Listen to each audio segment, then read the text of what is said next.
Friends, and welcome back to the tutorial of Java. In this video we are going to see what is recursion in Java. First of all, recursion is a process of defining something in terms of itself. Recursion in Java is a process in which a method calls itself continuously. A method in Java that calls itself is known as a recursive method. Recursion is the attribute that allows a method to call itself, or a method that calls itself is a recursive. When we write recursive function, we must add if statement somewhere to force the function to return without the recursive call being executed. Otherwise, the function will never return. You can say that it makes the code compact but complex to understand.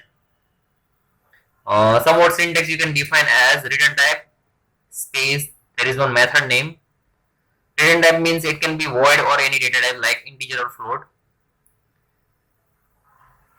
In these two curly braces, the somewhat logic will be there, but some method will call it again.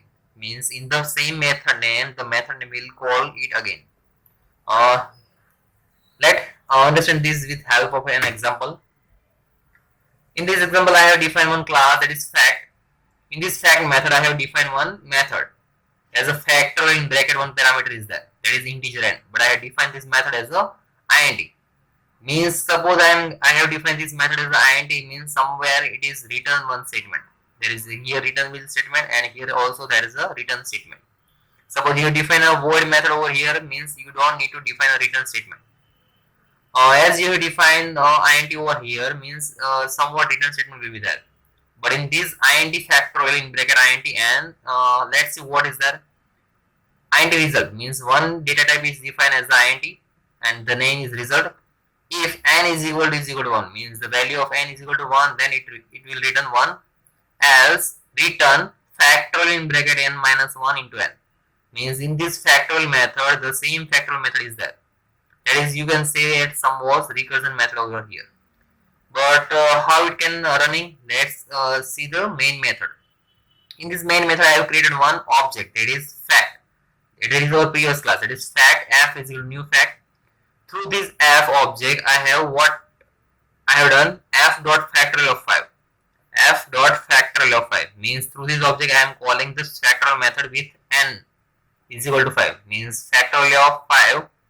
What it will do? It will define 1 if n is equal to 1. But obviously it is false because we have defined n is equal to 5. Means this if block will not going to execute. Now the else block, here it will again return factorial of 5 minus 1, that is 4 into 5. Means factorial of 4 into 5. Means again factorial of 4 is going to define somewhat this method of factorial of 4. Let's understand this example with help of an example. Okay. In this example, I have defined the same program over here. When this method, that is f of factorial 5 will call, let's see what will happen. I have mentioned our comment over here.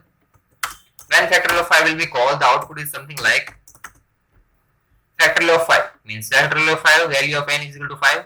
Means if block is not going to execute as n is equal to not 1. Means in else block, what will return? Return factorial of n minus 1. That is factorial of n minus 1, that is 4 into n, that is into 5. Now again there is a factorial of 4. Now to call this again factorial of 4, here in value of n is equal to 4. Now this 4 if statement is not going to execute, now else statement return factorial of n minus 1, that is n minus 1. And for the value of n is equal to 4, it will call factorial of 4 minus 1. It will print factorial of 4 minus 1, that is 3 into 4. But this factorial of 3 into 4 will be called for factorial of 4. But rest of multiplication of 5 will be there, means here it will multiplication of 5. Now again it will call of factorial of 3. Now for factorial of 3, it will call factorial of value of n is equal to 3. Now for n is equal to 3, it will call factorial of 3 minus 1, that is factorial of 2.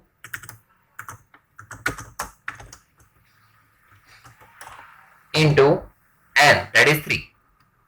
But rest of the code, that is 4 into 5 will be called as it is. Means here it will be 4 into 5.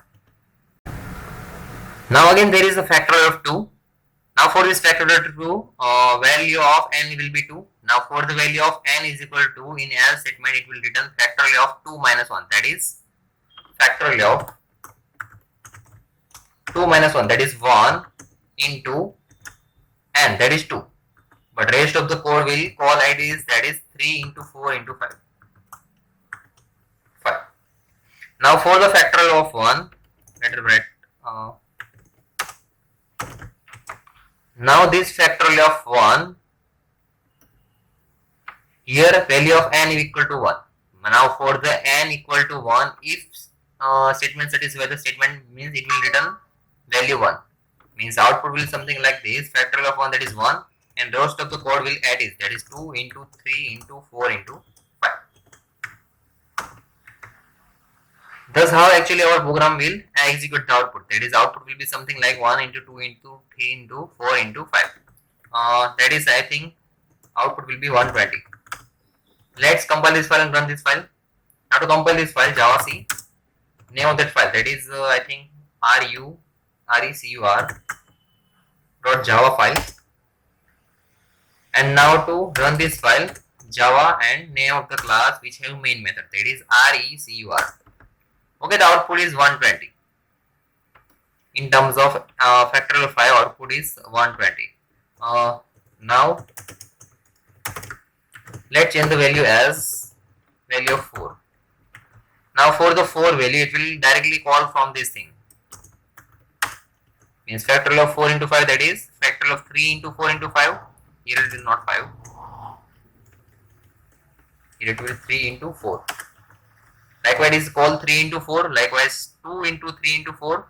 And at last, it will call 1 into 2 into 3 into 4. Means output will like something 24. Let's compile this file and run this file again. For the value of factorial of 4, okay, the output is 24, and 120 is for factorial 5, and 24 is the value for factorial of 4. So these we can say as one method is there, that is factorial. In this method, again factorial method will be called. Means method call itself is known somewhat as a recursion method or recursive method. So guys, thank you for watching this video. Please like our channel, share it and subscribe it.